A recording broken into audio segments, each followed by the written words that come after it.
มันแล้วบ่ได้แต่มันบ่หอดแจกน้ำมันฟรีหอบที่2ของมือนี่เด้อแจกน้ำมันฟรีหอบที่2ของมือนี่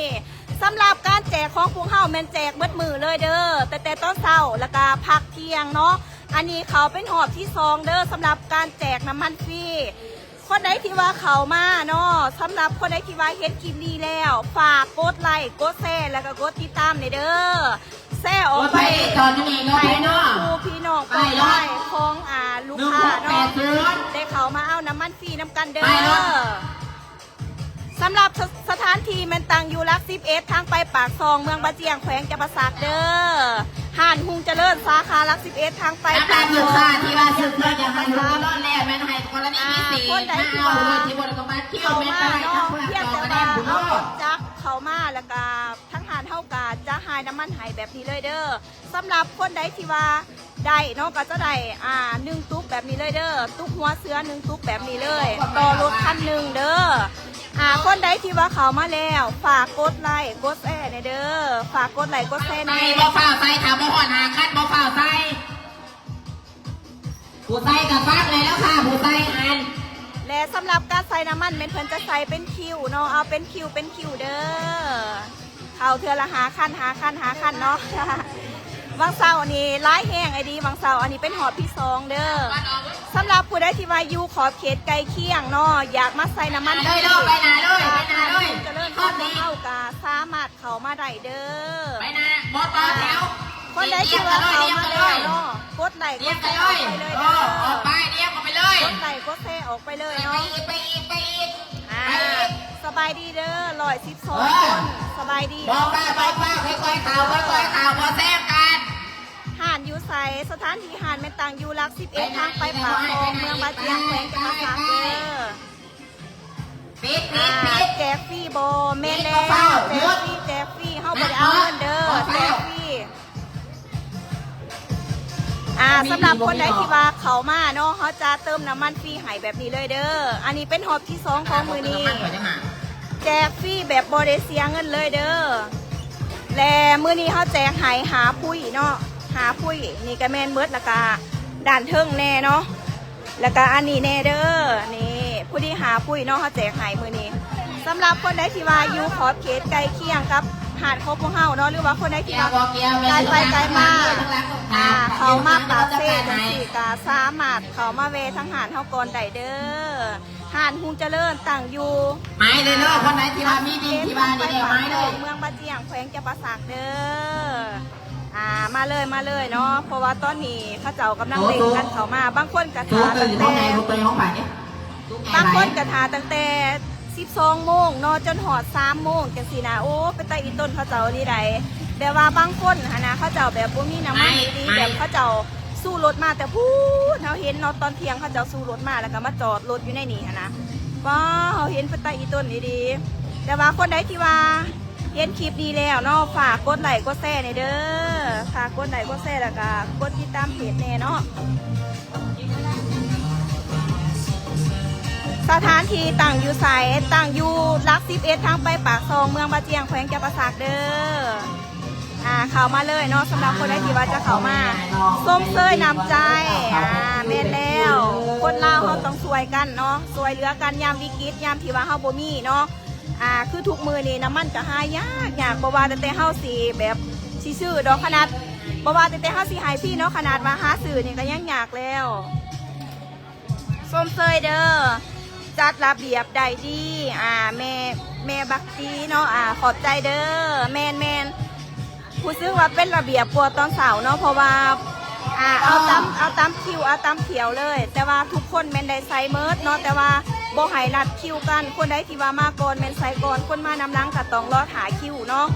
วันเสาร์นี้ผู้ซื้อว่าแบบว่ามันเป็นแบบชนแน่หน่อยนึงแต่ว่าอันนี้แบบจัดเป็นระเบียบเลยคนใดมาก่อนใส่ก่อนขอให้ค่ะคายลำรวยเด้อขอบโมขอบใจเนาะสถานที่ต่างอยู่ใสสถานที่ต่างอยู่สาขารัก11ทางไปปากซองเมืองบาเจียงแขวงจำปาสักเด้อผ่านที่จะเลิกสาขารัก11คนหลายแท้แม่นคนหลายคนกำลังเล็งกันเข เขามาเป็นกันเขามาสำหรับผู้ใดที่ว่าอยากมาใส่เนาะก็สามารถเขามาใส่ได้เด้อแต่ว่าน้ำมันเขายังร้ายอยู่อันนี้เขาเริ่มใส่แล้วประมาณ30ครับเขาเริ่มใส่แล้วประมาณ30นาทีเนาะอันนี้แม่ค้าก็ต้องเริ่มไลฟ์สดเด้อแต่ว่าเขาใส่ก่อนไลฟ์สดแล้วอะไรครับไปจะนี่ไปรถตั้งลงไปได้นั่นเลยคือแจกฟรีเทบอลแมนแล้วแจกฟรีเทเดอร์แจกแท้แจกจริงสำหรับคนที่ว่าเขามาเนาะแมนได้ทุกคนเด้อวังเสาร์เขาก็แจกให้แล้วเนาะวังเสาร์เนาะอันนี้เป็นหอบที่2ของมือนีเด้อสำหรับการแจกเพราะว่าเขาจะเน้นแจกให้เบิดมือเลยเด้อสปอร์ตมือนี้เน้นแจกเบิดมือเลยเป็นน้ำปากบุญเด้อปากน้ำบุญนะไปเลยไปอยู่กับรถด้วย ทั้งอยากแจกน้ำมันแล้วก็ลูกค้าบางคนเขาก็เขามาซื้อเครื่องเนาะด้านนั้นเป็นลูกค้ามาซื้อเครื่องเด้อมีทั้งลูกค้าเขามาซื้อเครื่องแน่แล้วก็มีทั้งแจกน้ำมันให้ลูกค้าแน่เนาะบางคนก็ว่าโอ้ดีใจแห้งดีเพราะว่าตัวนี้บอสแจกทั้งนั้นเลยเพราะว่าบางคนแบบว่าเขาจมว่าน้ำมันสีใสน้ำมันสีลงตลาดจะยังบ่มีแล้วก็บางคนก็ว่าน้ำมันแบบว่าเจ็บเป็นเอ็นอุ่นยังแบบว่าอยากไปหุ่นน้อยกับบ่มีน้ำมันกันสีเนาะไปไต่อีตัวเขาไปดีๆเขาไปดูแถวละ3ข้างนี้ไป2แถวละ3ยังแจกอยู่บ่เดี๋ยวนี้แม่นแล้วยังแจกอยู่เด้อยังว่าพวกไหนนะดิยังแจกสำหรับผู้ใดที่ว่าจะเขามาตอนนี้ก็สามารถเขามาได้เลยเด้อสถานที่แม่นตั้งอยู่ลัก11ทางไปปากซองเมืองบาเจียงแขวงจำปาสักเนาะซึ่งเขาจะแจกอยู่ที่หาดฮุงเจริญสาขาลัก11เนาะแจกที่หาดเลยสำหรับผู้ใดที่ร่างกายไปได้มากสามารถมาแวะได้เลยเนาะใส่มาอีก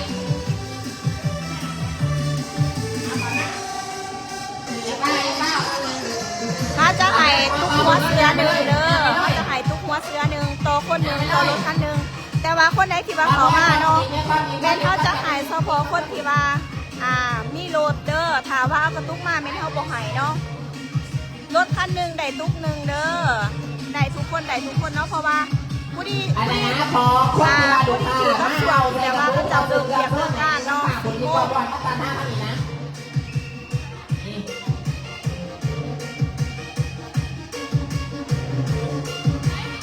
ลูกค้าที่บ้านซื้อเครื่องมาเป็นมายืนหายอยู่ทั้งนอกเลยเด้อพอหายหน้าทั้งคนนี่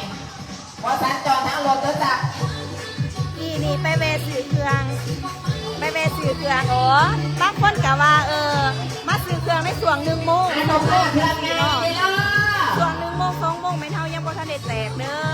ถ้ามาแจกในส่วน3 โมงเนาะ3 โมงแล้วก็ต่อหอด4 โมง5 โมงประมาณนี้แหละเพราะว่าแจกจนน้ำมันมืดผู้แล้วพี่น้องเพราะว่าวันเสาร์เขาก็แจกลายเนาะเพราะว่าที่ว่าเขาแจกมานี่มันถืออยู่หาปุ้ยเด้อแจกให้ปั้นกันใส่ยามวิกฤตยามที่ว่าเขาบ่มีน้ำมันเนาะเพราะว่าอยู่จุดใดกะขาดเคินสำหรับน้ำมัน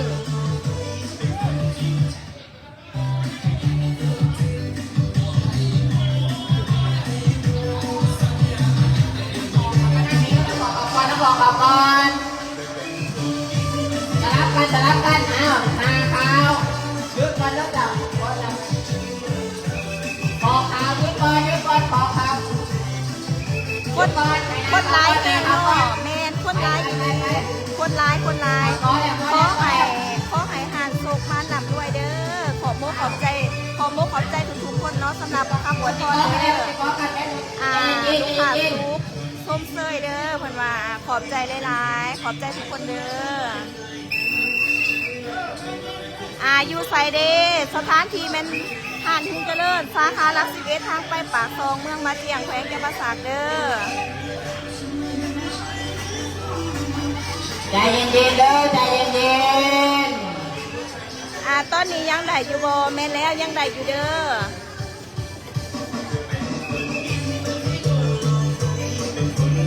ฝากกดไลค์กดแชร์เด้อทุกคนเด้อฝากกดไลค์กดแชร์แน่ยังไงเนี่ยสำหรับผู้ใดที่ว่ากับผมให้กับผมอย่างเนี้ย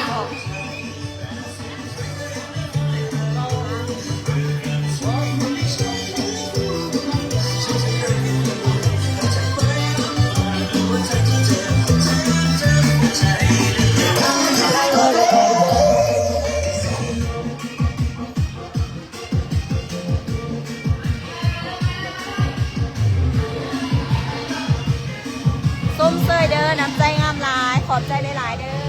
อขอบใจเนาะ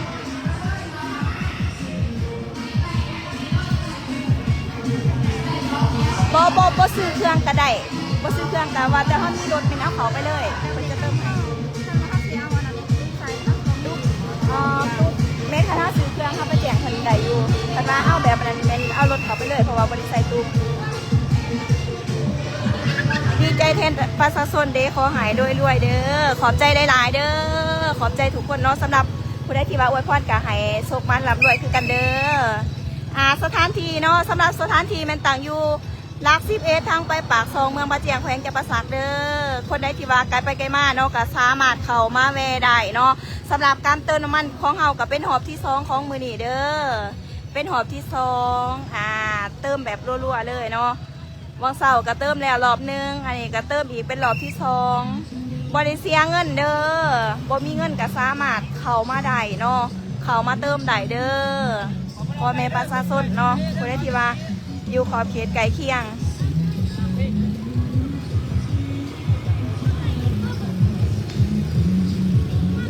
บางคนเขาเจ้าก็มาถ่าตั้งแต่1 โมง 2 โมงก็มีเนาะเพราะว่าวันเสาร์นี้เขาแจกไปแล้วรอบนึงเพราะว่าเขาแจกมื้อนี้แจกหลายอีหลีหาคุยพุ่นหาคุยรัวๆเลยเนาะที่ว่าเขาแจกมื้อนี้เด้อท่านอยู่บอถ้าเขามาตอนนี้ยังท่านอยู่เด้อเพราะว่าน้ำมันยังร้ายอยู่เนาะน้ำมันยังร้ายอยู่เพราะว่าเขากำลังเริ่มใส่น้ำมันนี่กำลังเริ่มแจกเนาะน่าจะประมาณกำลัง40 นาที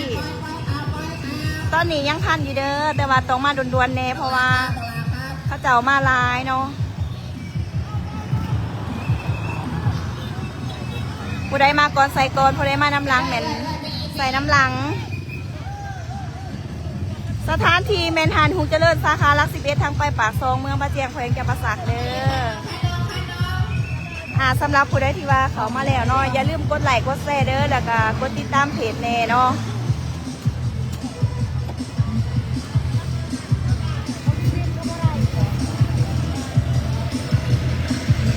สำหรับหอบที่2ของมือนี้เนาะคนก็มาหลายสาขาพ้นทองสาขาหวยเพชรพ้นทองบริแจกบ่สาขาหวยเพชรกับบริแจกได้ลูกค้าเดิมเป็นเท่าจะมาแจกอยู่สาขาหลัก11วันเดียวแจกฟรีบหรือว่าเสียเงินแจกฟรีเด้อแจกฟรีบริเสียเงินเขาแจกให้ฟรีมือทุกคนเลยมืออื่นมืออื่นบ่มีเด้อแจกให้แต่เฉพาะมือเดียวมือนี้มืออื่นบ่มีปูปันกับปันไม่ไหวดีเด้อปันเด้อปันไปป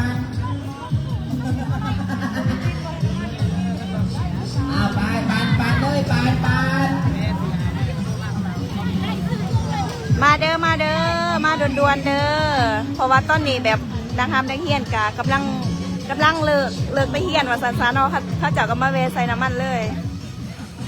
แปลกเนาะมีน้ำมันแจกบ่แปลกเด้อทุกคนเด้อ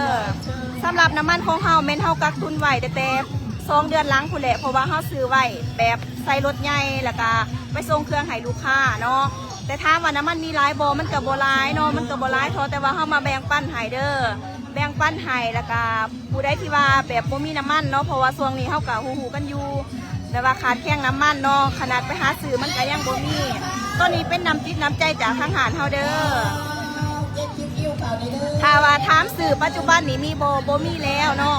มันบ่มีแล้วขนาดไปหาสื่ออยู่หาเดือนบางหันเขาเจ้าก็ยังปิดบ่เปิด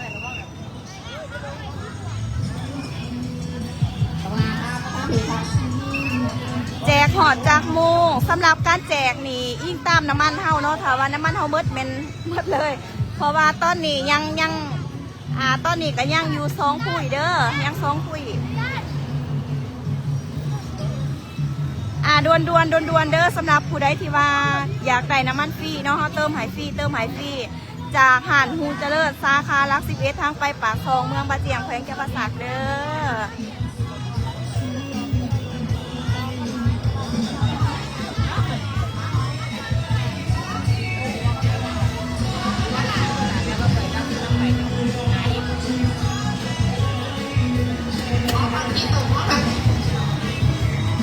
แล้วพ่อบังลาครับนี่แม่แมวก็เปื่อยเด้ออยู่แล้วซีมเด้อหอผักซีสมเปื่อยมีอยู่ประมาณ10 ลิตรเด้อ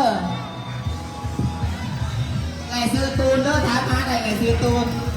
เฮาผู้แจกนี่เฮาก็รู้สึกดีใจขนาดเนาะที่แบบว่าพ่อแม่ประชาชนได้ใส่น้ำมันบ่ซาๆเนาะเพราะว่าบางคนหานะแบบเขาเจ้าบ่มีน้ำมันดีๆใดสวยเรือเนาะสวยกันไปเด้อสวยคนละเล็กละหน่อยแต่ว่ารถคันหนึ่งจะได้ตุ๊กหนึ่งตุ๊กหัวเสือหนึ่งเด้อไปเลยนะนั่งตามไปเลยนะลุงก็พูดไปเลยไปเลยไปเลยไปเลยนะไปเลยปี๊ดยูไซเด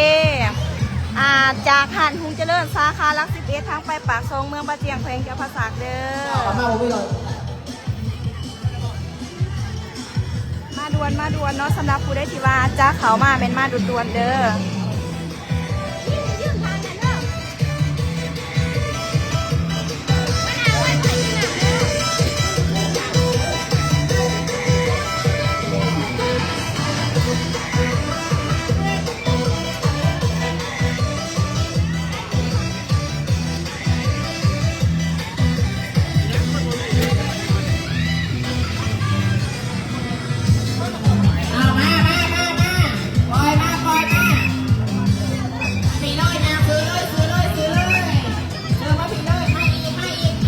เซยเฮ็ดยังกะหายเจริญเด้อโอ้ขอโมขอบใจหลายๆเด้อขอโมขอบใจหลาย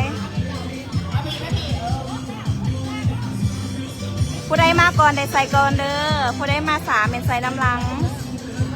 ปกติว่าสิเปิดให้ใส่แต่1 โมงพอแล้วแต่ว่าอากาศมันร้อนแห้งเนาะร้อนแห้งดีเพราะว่าโฮมใหม่โฮมต่อกับบ่มีก็เลยเปิดตอน3 โมงเนาะ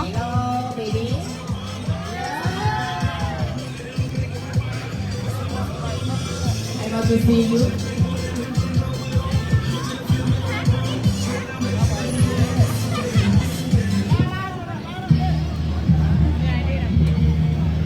ขอให้ที่5ก่อนเด้อไม่ห้าเอิ้นเข้ามาเลยไอ้ตุน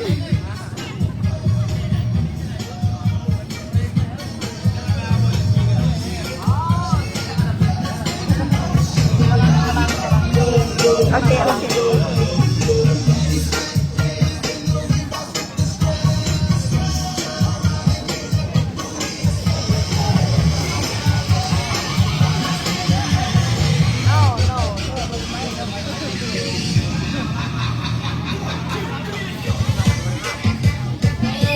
ขอมา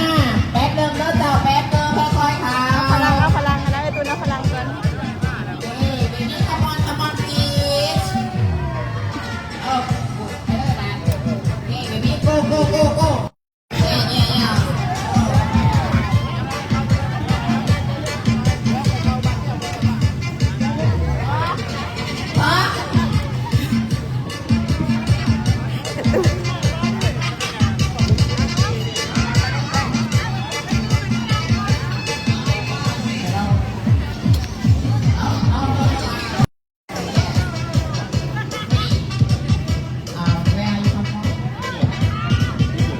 Yeah.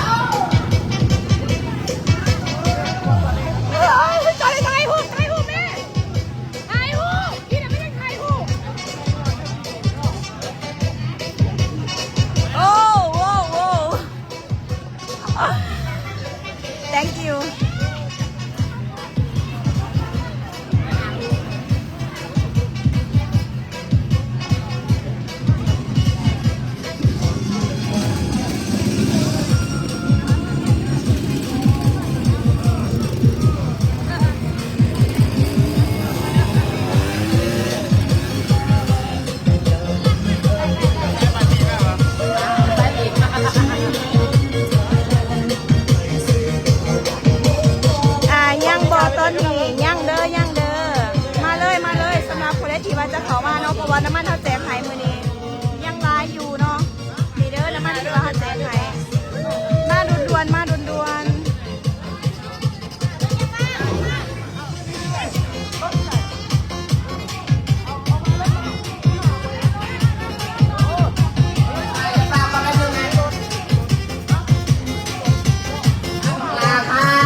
แล้วบ่ เอาซ้ำนี้ก่อนก็ได้แล้วเอาตาตัดคลิปเอา